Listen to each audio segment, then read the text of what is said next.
බූබූ කතන්දරවලට ඔගොල්ලොන්ව ආදරයෙන් පිළිගන්නවා. එන්න අපි යන් තවත් ලස්සන කතාවකට. සපත්තුවේ අභිරහස. එක ලස්සන නගරයක හිටියා හරිම එකමුතු යාළුවෝ තුන්දෙනෙක්. මේ කණ්ඩායමේ නායකයා තමයි ලියෝ. ලියෝ කියන්නේ හරිම බුද්ධිමත් ළමෙක්. එයාගේ අතේ හැම තිස්සෙම තියෙනවා ලොකු වීදුරුවක්. ඒකට කියන්නේ විශාලක කාචය කියලා. අනිත් එක්කෙනා තමයි මියා. මියා හරිම වේගවත් වගේම එයාට ඕනම දෙයක් හොඳට හොයන්න පුළුවන්. තුන්වෙනි එක්කෙනා තමයි ටොබි. ටොබි නම් ටිකක් කම්මැලි. හැබැයි යා කන්න හරිම ආසයි. එයාගේ සාක්කුවේ හැම වෙලේම බිස්කට් ටිකක් හරි ඩෝනට් ටිකක් හරි තියෙනෝමයි. ඉතින් මේ තුන්දෙනා හැමදාම හවසට එකතු වෙලා පොඩි පොඩි අභිරහස් විසඳනවා. ඔන්න දවසක් මේ තුන්දෙනා සෙල්ලම් කර කර ඉද්දි එකපාරටම දොරට කවුදෝ ටට්ටු කරනවා ඇහුණා. Talk talk talk. කවුද මේ? ළමයි ගිහින් දොර ඇරලා බැලුවා. බලද්දි දොර ළඟ හිටියේ අසල්වැසි ගෙදර ඉන්න හිගින් සැන්ටි. ඇන්ටි හිටියේ හොඳටම බය වෙලා අඬන ගමන්. ලියෝ ඇහුවා. "ඇයි ඇන්ටි මේ අඬන්නේ? මොකද වුනේ?" කියලා.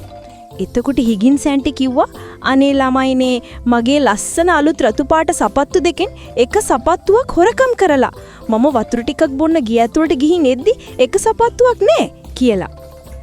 මේක අහපු ගමන් ලියෝ එයාගේ තොප්පිය හදාගෙන අතේ තිබුණු වීදුරුවත් අරගෙන ඉස්සරහට ආවා. "බය වෙන්න එපා ඇන්ටි, අපි ඒක හොයලා දෙන්නම්" කියලා එයා වැඩ පටන් ගත්තා. ලියෝ බිම දිගේ හොඳට පරීක්ෂා කරලා බැලුවා. බලද්දි එතන තිබුණා අමුතුම අඩිපාරවල් වගේක්.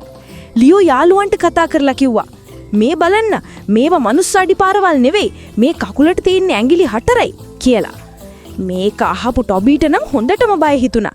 එයා හිතුවේ මේක රකුසෙක්ගේ වැඩක් කියලා. දැන් මේ යාළුවෝ තුන්දෙනා හිමින් අර අඩිපාරවල් පස්සේ යන්න පටන් ගත්තා. සද්ද කරන්නේ නැතුව එයාලා ඉස්සරහටම ගියා. ඒ පාර වැටිලා තිබුණේ නගරයේ තියෙන ලොකු පාක් එක පැත්තට. පාක් එකේ ගස් හෙලවෙනකොට නම් ටිකක් බය හිතෙනවා. හුලගත් හූ ගාලා හමනවා. ඒත් මියා කිව්වා, "අපි බය වෙන්න හොඳ නෑ. අපි කොහොම හරි හොරාව අල්ල ගන්න ඕනේ" කියලා. ඔහොම ටික දුරක් යද්දි එකපාරට මෙතන තිබුණු පඳුරක් අස්සෙන් සද්දයක් ආවා. "සුරුස් සුරුස්. කවුද එතන ඉන්නේ?" ලියෝ ඇඟිල්ල කටේ තියාගෙන යාළුවන්ට කිව්වා සද්ද කරන්න එපා කියලා. එයාලා හිමින් ගිහින් එකපාරටම පඳුර ඈත් කළා. "අල්ලගත්තා හොරාව" කියලා ලියෝ කෑ ගැහුවා. බලද්දි කවුද එතන හිටියේ? රකුසෙක්ද? හොරෙක්ද? නෑ, එතන හිටියේ අල්ලපු ගෙදර දගකාර බලු පෙටියා බස්ටර්.